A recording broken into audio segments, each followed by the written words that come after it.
Welcome to the worst of the best podcast. You wanted the best. Well, they didn't freaking make it! So here's what you get. From Canada, Ryan and Jason.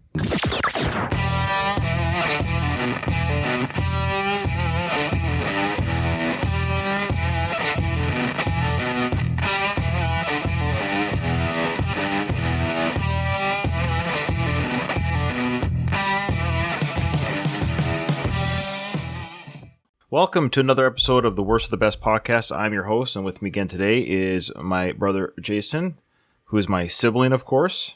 Jason, how you doing? I'm doing good, brother. How are you? Good. Before we get into this, just want to remind everyone that they can send us an email if you would like to talk about our show, talk about our episodes, let us know what you think and all that gravy stuff. It's the worst of the best podcast at gmail.com. Sorry, not the. It's just worst of the best podcast at gmail.com. Again, check the show notes for that email. Let us know what you think of the show. Let us know what topic you might want us to dive into. Jay, we've done conspiracy theories, right? We've done some of those. Those are kind of popular on our show or feed. We've done some music album stuff. But we haven't done any real true crime. And that is apparently a popular thing to talk about. It is a little bit podcasts. We're always looking for more listens, right? You know, let's try to cater to all the audiences out there. No, we're doing some the fads. The fads, that's right. We want to be popular. What's it now? True crime and wine. That's what it is. You gotta. That's what some of these true crime girls like to do. They sip their wine and talk about all these brutal murders or killings or what have you. I'll be honest. What's that? I'm not into. Are you? Here's the thing. I was into true crime before it was popular. I am sort of. I used to watch the 2020 and Dateline, which is true crime, before they termed it true crime. I think specifically they got popular because of podcasting. I actually don't listen to true crime podcasts, but I've read books. I see documentaries. I watch a lot of Netflix doc. So I guess I am. I guess I'm just not fanatical about it. I don't have to see everything, but I've seen a lot of Netflix true crime documentaries that are fascinating. It's odd because it's about people who have been killed or suffering. And so you're kind of like, am I watching this for entertainment? Well, no, I'm not entertained by the way I am watching like a hockey game or something, but it's oddly fascinating what people do. The way I look at it, the crime's already been committed. It's happened. Regardless of my audience, it's happened. My not watching it didn't prevent it. It's already happened. Now I'm just kind of, why did it happen? What was the verdict? Did this person do more? What led up to it? So I'm kind of fascinated by not the crime itself, but everything that leads up to it, and how long did the person get away with it? And I'm fascinated by that part of it. Often when we say crime, we think of violent crimes, but there's like a whole variety of crimes that occur in the world. Sure, blue collar, white collar. As I get older, my interest in understanding the suffering of other people just get being reminded of other people's suffering just completely has dive bombed. I can't handle anymore knowing what people are capable of doing to somebody else in a violent or gross way. Great. So to sit down and invest. For you. Yeah, I know. Well, maybe. And yes. Anyway, I wonder if I might title this parentheses true crime. We might get a couple more, a true crime episode. We might get a couple more. The reason why I picked this one, not necessarily because of the true crime aspect of it, it's because people know by reading the title of the episode, this is 10 stories of sibling rivalry that ended in tragedy.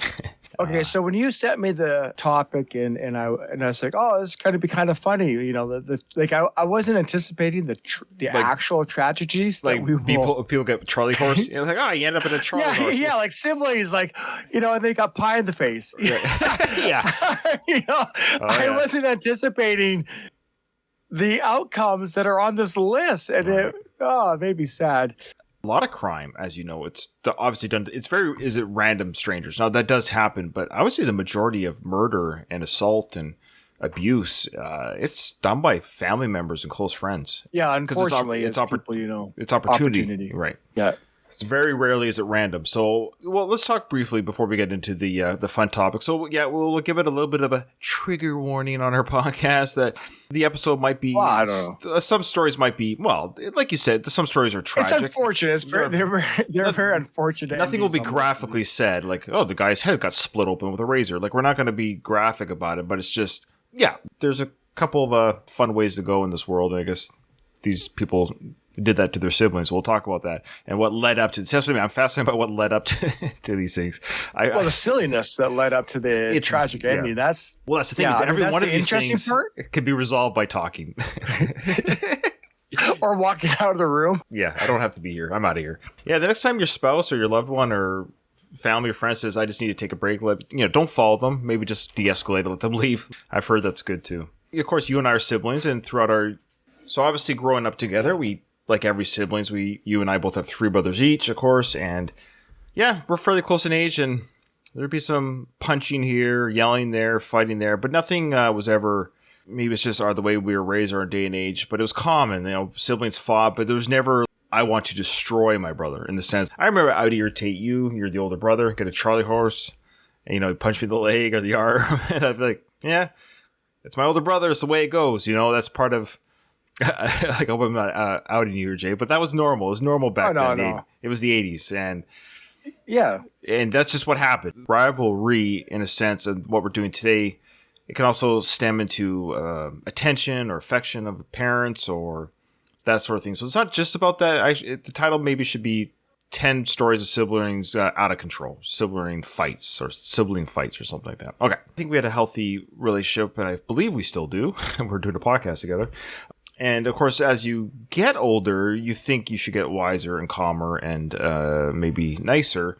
But a lot of these stories, I believe, are adults. These are not... Few of them are young adults, but we'll get into the specific stories. So, again, these are stories of anger, bitterness, frustration, and some jealousy. And they were unable to resolve it. Well, I should say they did get resolved, but not a happy resolution. Anything you want to say before we dive into these stories? No, let's check out these families. Well, we're going to pick the worst one. So independent of each other, we should say these are the best sibling rivalry stories that ended in tragedy. But we're going to pick what we think might be the worst, well, whatever your reason, the worst outcome or the worst reason that it happened, however you want to do it, or both. How about the most petty reason? Okay, yeah, that's fair because they're all tragic endings. They're all for the tragic ending. What's the least reasonable reason to kill your sibling? Yeah. I'm sure we've all felt that we wanted to kill our siblings at one point. Hey, this has been going on since the beginning of time, right? Cain and Abel. I mean, this is a story as old as the world itself. I don't think there's any. I don't think there's any stories here of embezzling or. Well, actually, there's one story a little bit. Yeah, we'll get it. Actually, I'll save it. Okay. So I had even, right? Okay, I'll start. Mm-hmm. So this one here, Jay, this is a story about 16-year-old Kevin Watkins of Mason, Georgia. And this young lad had a history of arguing with his mother and his siblings, especially when circumstances involved the family's Wi-Fi password. Okay, and that password became the issue in February of 2018. So Kevin's mother picked him up from school on February 2nd, 2018, and Kevin was already in a bad mood, and his anger only escalated once they arrived home because Kevin began playing a video game on his Xbox, but due to other family members using the internet, he experienced a slow connection rate and took it upon himself to change the Wi-Fi password. So this is, so far, okay. He's in a bad mood. He's going home. He wants to play some games on the Xbox. There's some lag on his video game, but he's probably playing some sort of like first-person shooter, and you can't have lag, right? Because if you're lagging in the game, you're an easy target. So he's probably getting frustrated, and they might have a low,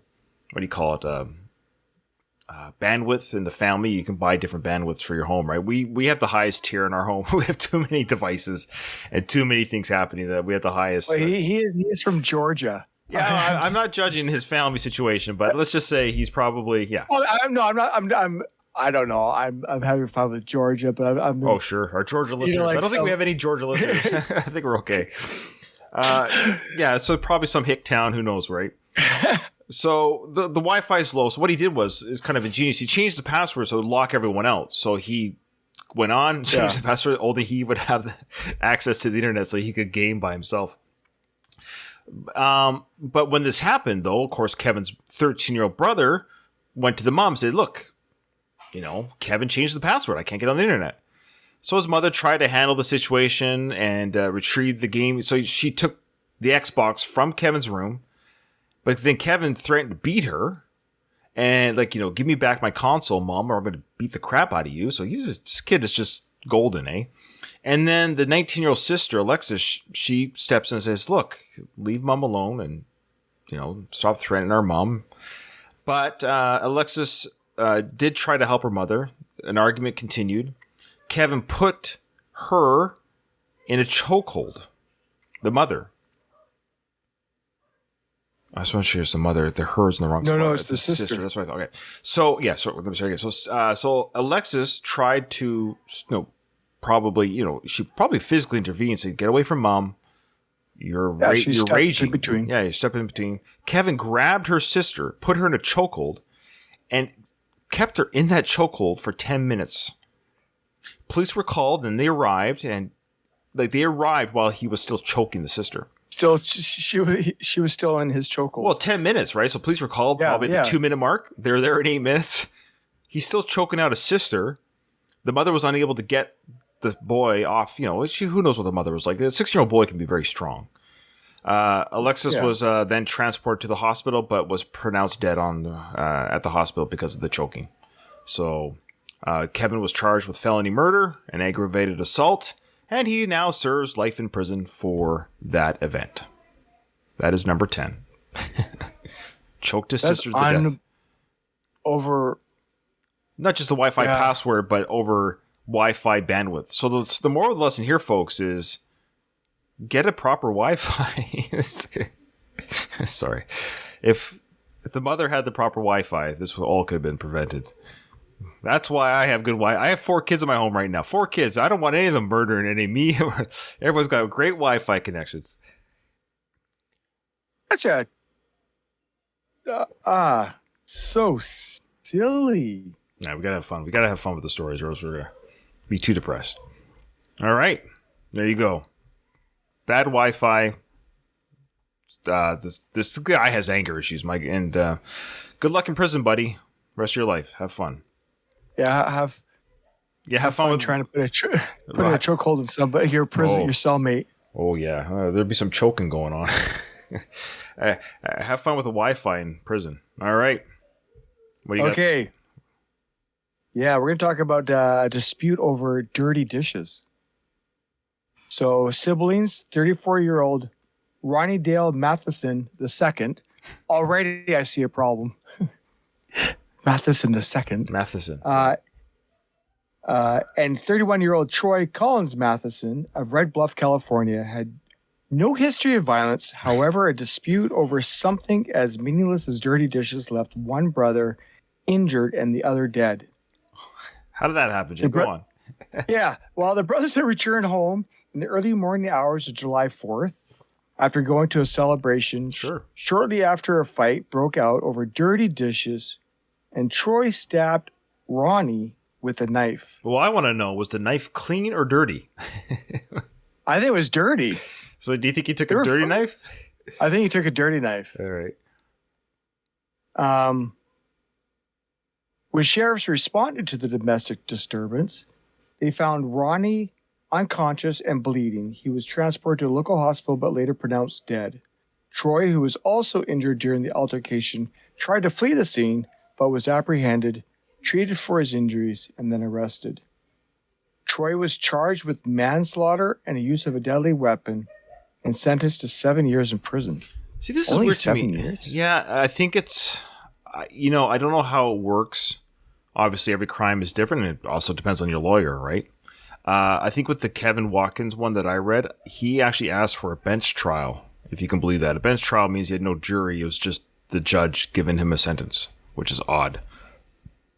So he got the life. So maybe this individual here, Troy, who stabbed his brother Ronnie with a knife, he got 7 years. That's a pretty good lawyer. Or they could argue they could have been intoxicated because they came back from a party.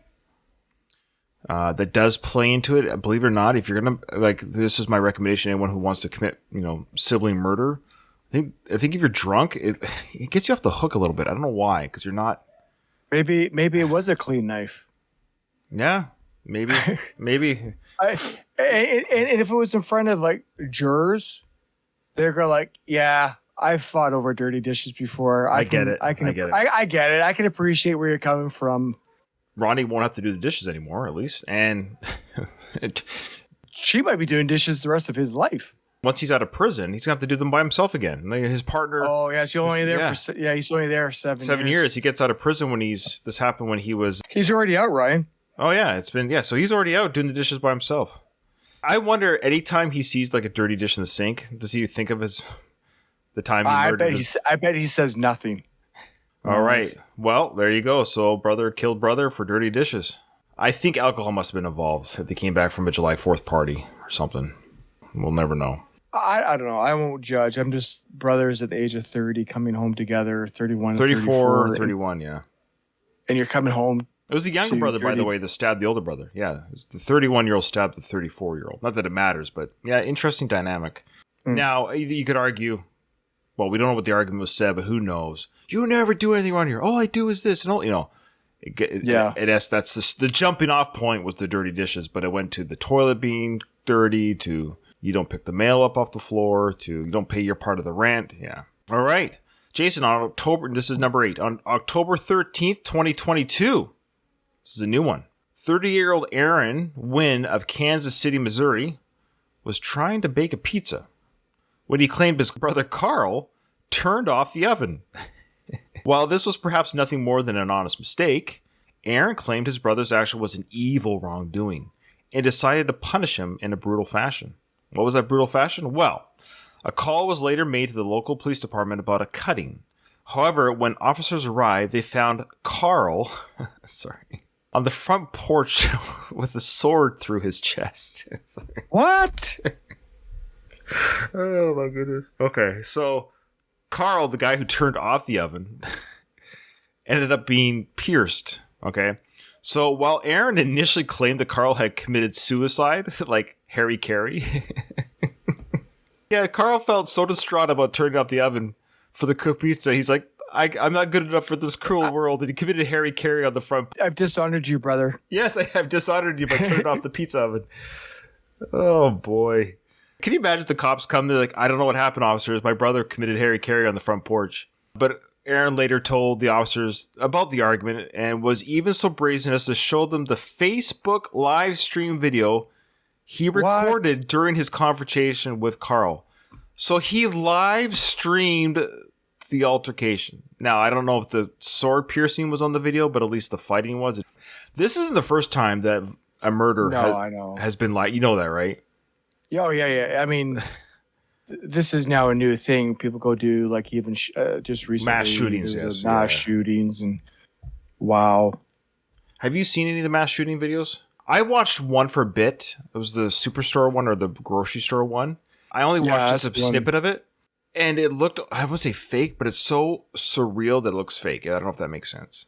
Yeah. When you're watching, it's like they have a total disconnect of what's happening. Well, joking aside, I think every single one of these cases, there's mental health issues. I mean, that's what we're dealing with here.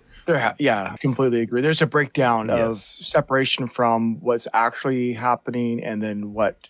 Okay, so Aaron, he's been charged with second-degree murder and armed criminal action. He's currently being held on a $750,000 bond. And I got a feeling that anyone that fights over pizza probably doesn't have that kind of money. Anyway, where was it? Kansas? Okay. Yeah, Kansas City, Missouri. Missouri. Jeez. All right.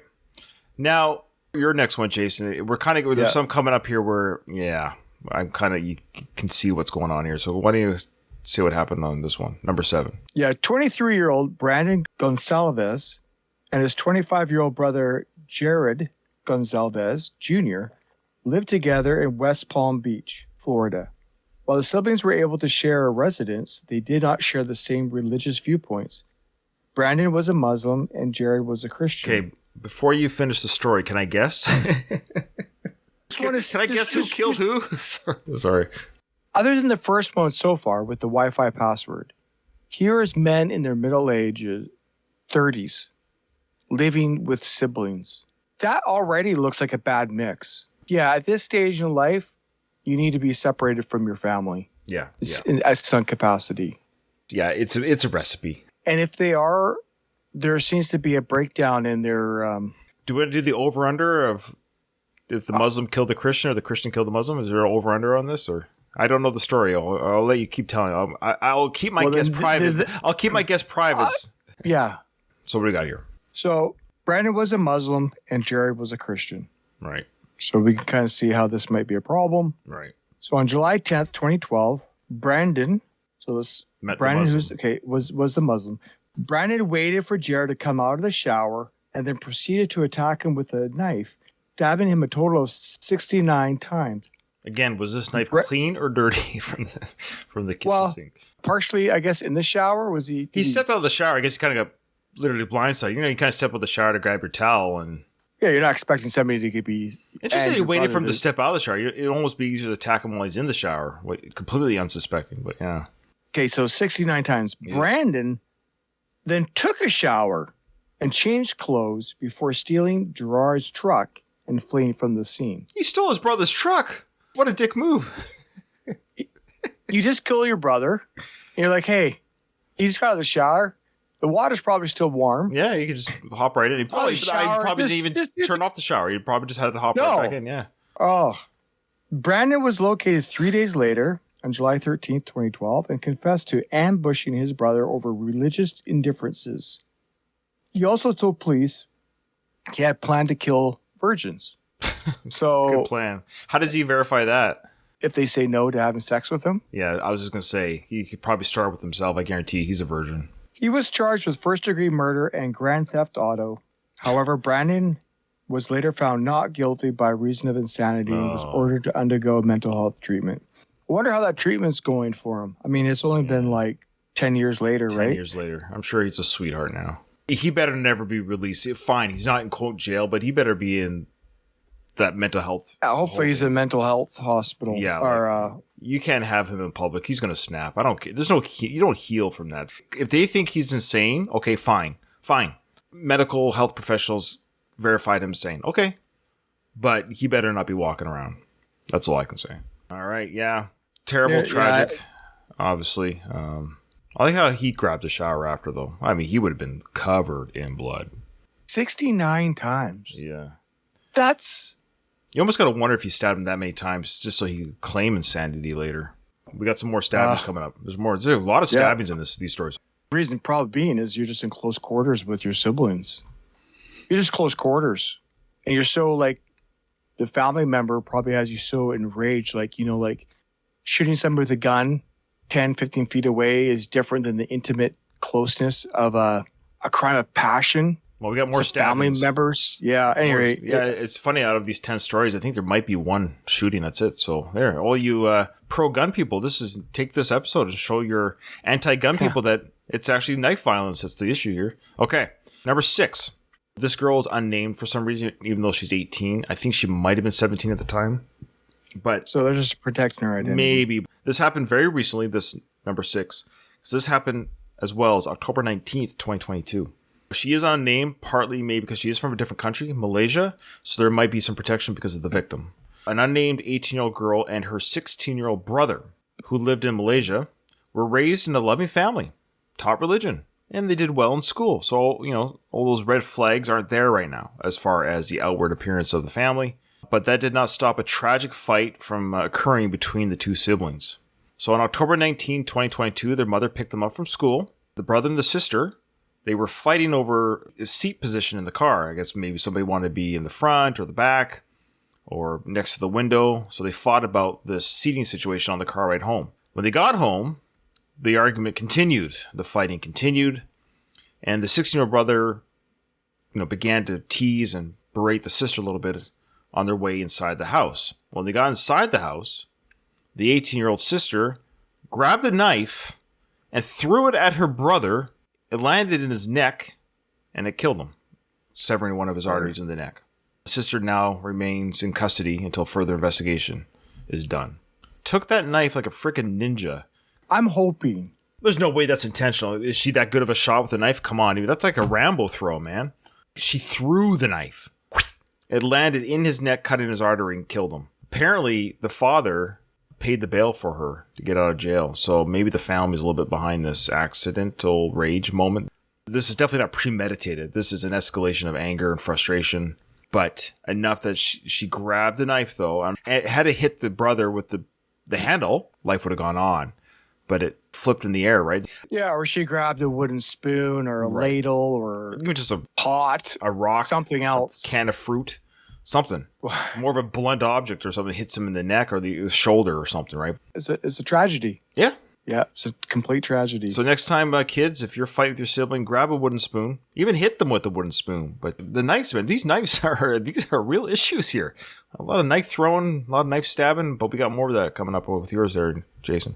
Number 5. Okay, so here's the story of a 16-year-old Morsel Obadi lived in Hamburg, Germany, and enjoyed typical teenage activities, listening to Western music, going out with friends. However, her brother, 24-year-old Ahmed, considered her a disgrace to their Muslim family based on how Obadi spent her time and how she dressed.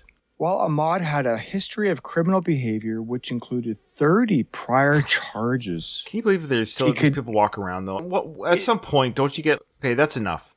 30 charges, that's enough. You are a menace.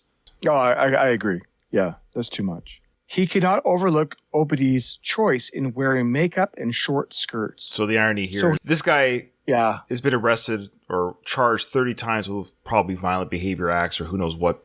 Yet I can't stand my sister wearing makeup and skirts. What a weird thing to have to police somebody else. Yeah. You're right. This is a police action here, as you say, or... Yeah. How did he rectify this? Did he have a talk with the sister? So he hatched a sinister plan he believed would restore his family's honor. Okay. Gee, I wonder where this is going to go. All right. On May 15th, 2008, Ahmed asked Obadi to meet him at a local McDonald's and took his friend Mohammed with him. It was then Ahmed again questioned Obadi's behavior. So he's like, hey, what are you doing? What are you doing here? To be so obsessed over somebody else's choices. Yeah, you're making our parents look bad. That's what he's saying. Look, you look terrible. You're listening to this Western music as we eat food in this Western McDonald's. He asked her if she was working as a prostitute. And when he felt his sister's answer was nothing more than rubbish, he attacked her. Don't dress for the job you have. Dress for the job you want. Go on. He attacked her with a knife, stabbing her a total of 23 times. Right there in McDonald's. Sadly, Obadi bled to death at the scene. Yep. Mohammed later went to the police station and told officers... So he turned himself in? No. His friend Mohammed. Okay, so say that went to the police station and told officers what Ahmed had done. Ahmed was arrested and confessed to killing Obadi, calling his actions an honor killing. Ahmed was sentenced to life in prison. So this was in Germany. I think Germany isn't keen on that kind of stuff. Honor killings are... The fact that he said... It's a thing. It's a thing, unfortunately. It's a thing, and it's a thing that happened at least 14 years ago in Germany. And it's exactly what we think it is, folks. I hate to say it. It's like it happened here in BC. Yeah, I know. It's what they say is this person's bringing disgrace to our family, boy or girl, and usually somebody in the family is, we're here to restore the honor. We're going to wipe out this black sheep of the family, wipe them out, and restore honor to our family. Yeah, it's a real thing, and it's really tragic. Yep. Another stabbing right there at McDonald's. Can you imagine that was your first day on the job? Billy, can you go clean up table 4, please? And yes, that's not ketchup. Okay, number 4. 21-year-old Fatiha Marzan and her 20-year-old sister Saima of Orlando, Florida, became entangled in a love triangle over Fatiha's boyfriend. So Fatiha claimed that Saima had been messaging her long-distance boyfriend through a computer game over the past year, but refused to break off the communication. So when Fatiha's boyfriend then confessed his love for Saima, Fatiha felt the only way to end the feud was to kill her sister. So essentially, one sister, the 20-year-old, their names are a little confusing. So Fatiha, the older sister, had this online relationship with some gamer And the sister became friends with that boy as well. But then the boy's like, you know what? I kind of like Sima, the younger sister, more than the older sister. The boyfriend told that to the older sister, hey, I kind of like your sister more than you. So Fatia's like, well, there's only one way out of this long-term relationship with a gamer. So Fatia's plan to eliminate her sister from the picture included ordering a dagger online, which is odd. They're in Florida. Why? Can't you just go to Walmart? And you just go to your kitchen? Yeah. Grab it out of the dirty dishes? She ordered, but it was a dagger. So this is legit like a killing weapon. Now, yes, you're right. A screwdriver would kill somebody. You know, it doesn't have to be but a dagger. She got a legit. Yeah, this is like. Yeah, but she's also kind of silly. Oh, there's more. Order a dagger. There's more. There's more? Oh, great. Okay. So she orders the dagger online. It arrives, 24 hours later via Amazon. Thank you, Jeff Bezos. She hid the dagger in her closet for 2 weeks. So she stewed on this, waited. And she waited for the right time when everyone in the house would be asleep. Another recent one, Jay. On September 26, 2022 at 4:30 in the morning, Fatia stabbed her sister 4 times through the heart. Thunk, thunk, thunk, thunk. Right in the heart. She later placed a call to first responders informing them that she had killed her sister. And when the police arrived, her sister was indeed dead. Fatia is now in custody. And of course, she's been charged with first-degree murder. This gamer guy, he's just sitting there, whatever part of the world. Oh, well. Can you imagine? He found out about this? Like, wow. The girl that he said, I like her, is dead. And he's probably some 55-year-old guy in Arkansas or something. Yeah. It's so short-sighted. It's just like, do you guys have planning this through? Well, she turned herself in, which is odd. I guess at that point, who else? It's just weird. What were you thinking is going to happen? But you know what's crazy? Look, I'm not a murderer, but I got to figure that if I was, I could probably do a better job. If your sister was none the wiser, you could plan like some sort of, hey, let's go camping. Let's go for a car ride. Let's go. But how many people get away with murder these days? I think a lot. Well, think about people go missing every year. Those are stats, the missing stats are a lot. You got to figure a good handful of those must be murders. I've always said you probably have met a murderer. Yeah, but look at the way these people behave up until the point that they kill. They're not those. I mean, we're talking about the people who get caught. Read their stories. I'm like, obviously, no wonder you got caught. Yeah, they're idiots. They're dumb. You got to be smarter about it, guys. All right. What's your number 3? Okay. So on my birthday, this past May 21st, 2022, so just this last year on my birthday. Nice. 19-year-old Andrew Huber Young and his 22-year-old brother, Ethan, of Wells, Maine, had an argument when Andrew noticed Ethan was wearing one of his t-shirts.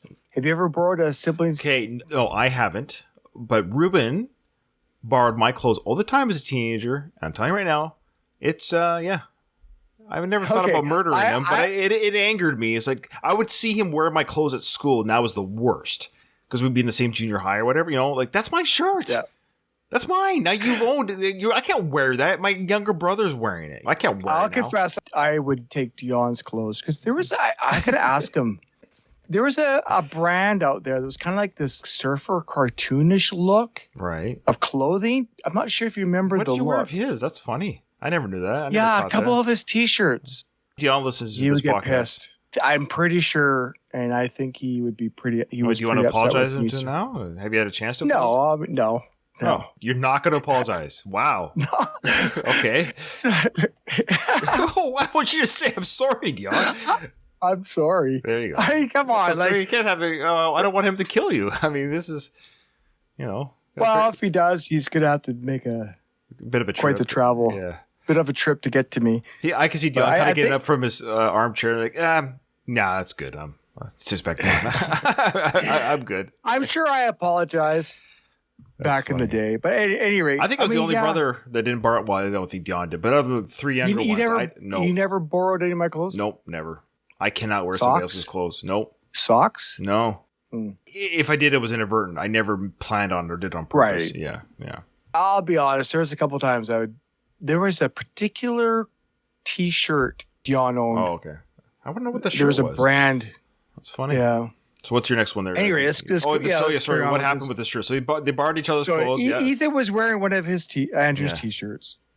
However, when Ethan went to change, rather than putting on one of his own T-shirts, he chose another T-shirt belonging to Andrew. So he's a chronic. He's chronic borrowing his. Yeah, this is unsat. Yeah. Andrew's anger escalated, and in the middle of the tension, their parents, Candace and Mark, and Ethan's 22-month-old daughter, Octavia, left the house. Ethan, his 22-month-old daughter, and their parents, Candace and Mark, they all left the house because Andrew was just flying off, just screaming and yelling, "You yap!" So we're out of here. Yeah, okay. They were like, okay, they tried to do the right thing, right? Yeah, like, they left. Leave. Yeah, they left. They left. Right. We talked about that. It's a good start. Leave. Yeah, leave. Ethan noticed Andrew had destroyed things in his room, and in retaliation, he went and destroyed Andrew's hamster cage. Sorry. Okay, so now we're getting a picture of a very dysfunctional group of people. Right, so Ethan, who borrowed the clothes, that's bad, but Andrew, the guy who had his clothes borrowed from, in his fit of anger, had destroyed things. I mean, he could have wrecked who knows what in Ethan's room, like books, posters, the shelving, the bedding, So in retaliation now, Ethan, the clothes borrower, the shirt borrower, has gone into Andrew's room and wrecked his hamster cage. Okay. Oh, yeah. You know what? Now I'm thinking about it. Like, I borrowed T-shirts, like John's clothes. And it was only a couple times. And I think there's like 1 or 2 shirts. When we were teenagers, not even teenagers, I think even younger. Well, you know what I mean? 12 to 14, 15 maybe. Yeah. These guys are in their 20s. No. It's embarrassing. Hey, Ryan, can I borrow a T-shirt? Yeah, sure. Well, what's even more, what's even more embarrassing? Andrew's a hamster owner? Come on. Yes. Come on. Okay. What's their IQ at this point? This is what I'm saying. I'm starting to get a picture of these type of... Anyway, in an attempt to stop their fighting, the parents separated the siblings, walked Andrew out of the house, and took away his keys. Oh, okay, now he's pissed. Yeah. Oh, yeah. His keys have been taken away from the house. From there, Andrew met up with his girlfriend, but little did anyone know he had stolen his father's .22 caliber pistol and hidden it in the trunk of his car. When Andrew returned home, he took the gun out of the trunk, approached the deck, and fired shots through the glass front door. Ethan was shot in the chest, his father was shot in the face, and Octavia, the 22-month-old baby, was shot through her left arm and chest. Ethan and Mark were treated for their wounds at a local hospital, but sadly, Octavia did not survive. Oh my goodness. So the irony here is that Ethan, the brother, survived. The dad survived. But the death in this story, unfortunately, is Ethan's daughter. Yeah. Andrew later turned himself in, but claimed he never meant to kill his brother. He simply wanted his respect. Andrew has been charged with intentional, knowing, or depraved indifference murder. Have you ever heard of that before? No, that's a new one. Depraved indifference. I have not heard that. The depraved indifference. With intentional, knowing, or depraved indifference. I think it's the depraved indifference, and I think that's the shoot. He did shoot blindly through the glass front door, so I don't know how much he saw inside the house. You could argue meant to scare them. He could have just scare them. But the idea that that's the depraved indifference is like, well, whatever's behind that door is behind that door. Right. Whatever happens. Yeah. And that's what I'm indifferent to the consequence. Right. Yeah. So along with 2 counts of attempted murder and aggravated assault. Oof. The irony is that Ethan, wearing his brother's T-shirts, ended up be the reason why his daughter was the catalyst to his daughter's death a few hours later. I want to know that was Ethan wearing Andrew's shirt at the time? That would be kind of a bitter irony because the shirt would have been ruined with the bullet hole. So that's a horrible one. Yeah. Poor Octavia, but there's a part of me is like, R.I.P. little one, but I don't know about that life you're in. I gotta wonder. Yeah, that's the only solace I can get from this is like, I wonder what her life would have been. Her life quality, I wonder what it would have been in that home. Well, he's in his early 20s, 22. Yeah. He's already got a 22-month-old daughter. 22-month-old daughter. And the uncle has a hamster cage in the other room. And you're borrowing your brother's T-shirts without asking. Yeah. Maybe that's the tender mercy in oldest. She's not going to be raised in that hellhole. Yeah. All right. Number 2. So we got brothers Paul and David of North August, South Carolina. Paul and David Het. Their mother passed away. Okay. That's sad. But instead of comforting one another, the siblings began fighting over their mother's will and the money left to them. So according to the will, David was only to receive $1, where Paul was to receive all the other assets. So on September 22nd, 2008, one of David's friends found him dead, David dead, in his home after Paul had hit him in the head with the wooden axe handle. And of course, Paul was charged with murder. Simple, straight to the point. Now, I wonder how much money Paul was to receive. Well, it's going to be more than $1. David was to receive $1. Paul was to receive the rest. But Paul killed David for the $1. Whoa, this yeah. Did we get this right? Yes. Paul? David was to receive $1. Paul was to receive the rest. David's friend found David dead in his home after Paul, who was to receive the rest, hit him in the head with a wooden axe handle. So I would suspect, obviously, David approached Paul saying, hey, man. There's got to be more to the story than just the... So they must have fought initially, and then... Yes, this here, the friends say David and Paul were fighting over the money. Investigators say that Paul used an axe wooden handle to hit his brother over his head. One of the victim's friends described how he found the body. Quote, I came up to the window, and I pounded like this and said, David, David. And I lifted out the window, and I smelled the stench that smelled horrible. The will of the mother's assets were going to go to Paul, the man who's now in jail.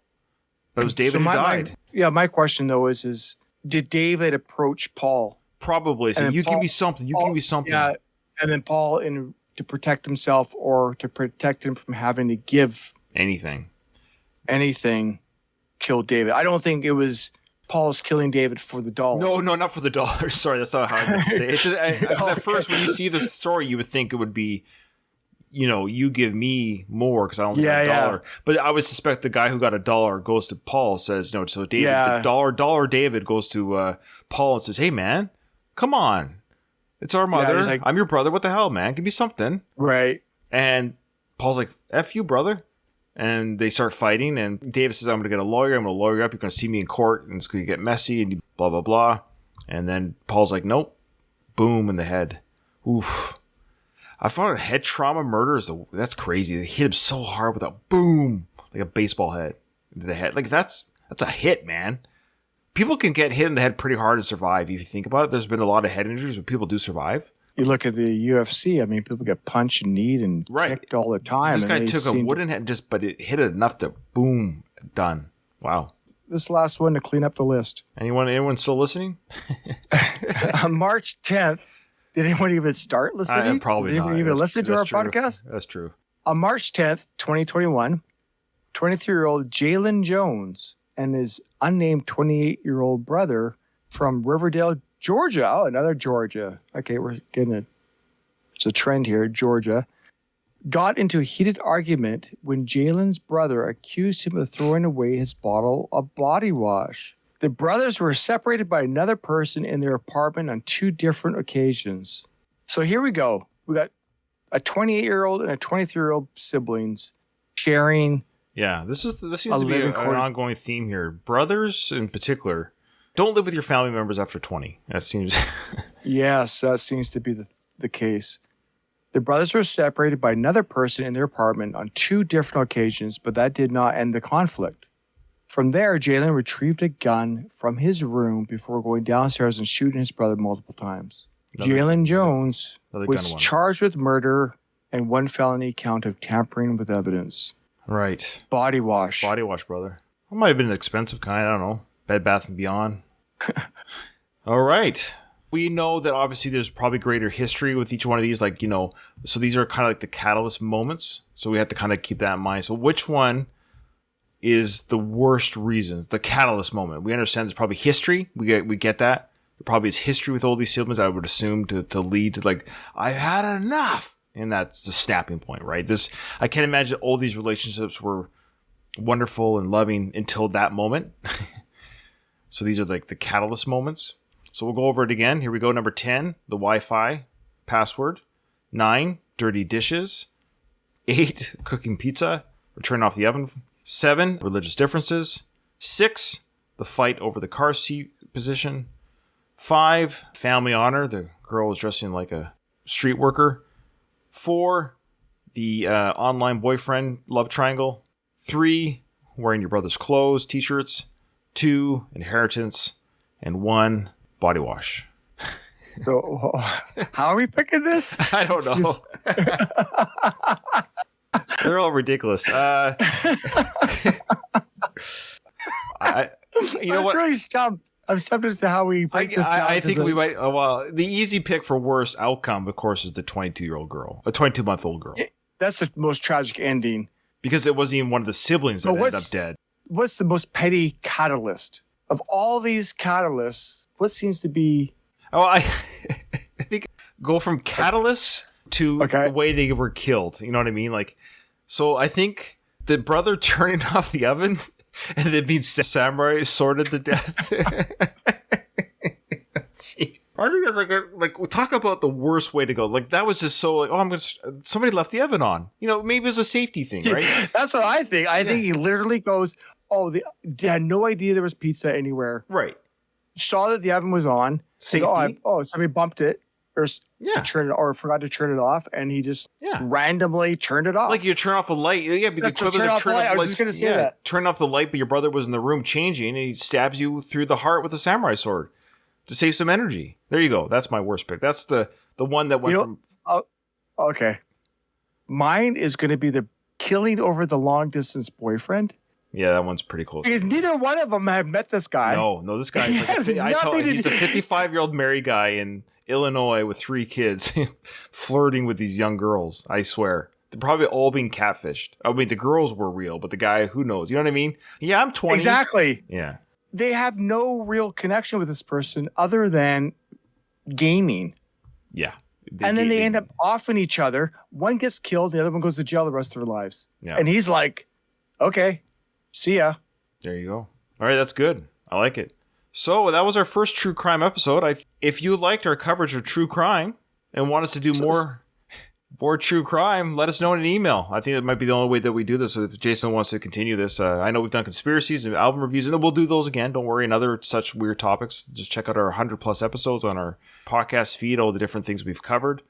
But this was after 100+ episodes, Jay. This was officially our first. I think we've done a little bit of ones here and there, but this is, I think, the first one we've done together. I think I did one with somebody with cafeteria workers that commit crimes. Yes, I was just going to bring that one up. Yeah.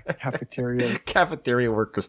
So if you want to hear more true crime from the Worst of the Best podcast, send us an email and let us know, and maybe give us a topic, and we'll see what we can come up with. If not, well, this might be the one for a while. Or turned out a little bit more upbeat, anticipated, but it was just like reading it. I'm like, oh man, these are horrible stories. I hate knowing people suffer. Of course, and that's what I said at the beginning. It's already happened. Mm-hmm. Irrelevant of our comments and our little lighthearted humor, the tragedy has already happened. There's nothing we can do about that. So, yeah. And what I'm looking at, the tragedy, is the dynamics of the family. That's what I'm saying. These, that's I think you look at all these stories and you're like, these are unhealthy, dysfunctional families. Yeah. From us at Worst of the Best, to everyone listening, be kind to each other. Do the dishes. Don't flirt with your siblings' fake boyfriend or girlfriend online. And, we'll get through this. Remember, in front of every silver lining, there's a cloud. And today, for Ryan, it was turning off the oven. And for Jason, it was flirting with a fake gamer online. Gamma Gator Productions.